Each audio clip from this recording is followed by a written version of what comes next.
একদিন টুনি পাখি টুনির ডিমের আগে বসে বসে ঘুমাচ্ছিল। সে রাস্তা দিয়ে যাচ্ছিল একটি পাজি বদমাইশ শিয়াল।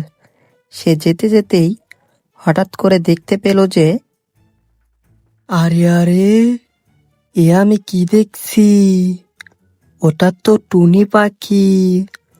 ও নিশ্চয়ই ওখানে ডিম দিয়ে বসে আছে, বসে বসে ঘুমাচ্ছে। যে করেই হোক, টুনিকে বোকা বানিয়ে ওর ডিমটা আমাকে খেতেই হবে। এই বলে সেই পাজি বদমাইশ শিয়ালটা সেখান থেকে আস্তে আস্তে চলে গেল।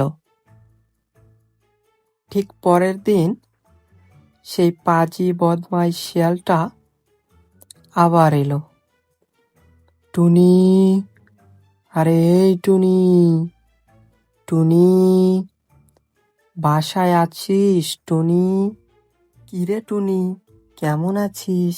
এই তো ভালো আছি শিয়াল দাদা। তা তুমি কেমন আছো? হঠাৎ এই পথ দিয়ে যাচ্ছ? আমি ভালো নেই রে টুনি, তোকে না দেখলে কি করে ভালো থাকি বল? আমি যে বাসা থেকে বের হতেই পারছি না শিয়াল দাদা।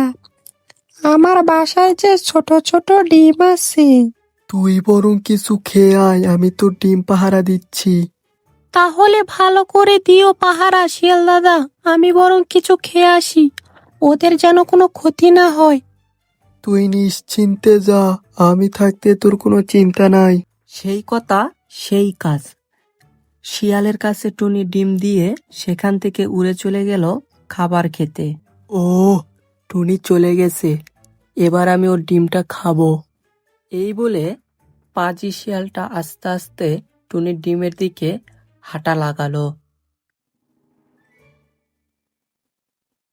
তারপরে শিয়ালটা অনেক চেষ্টা করতেছিল গাছে ওঠার জন্য, কিন্তু সে কোনোভাবেই পেরে উঠতেছিল না।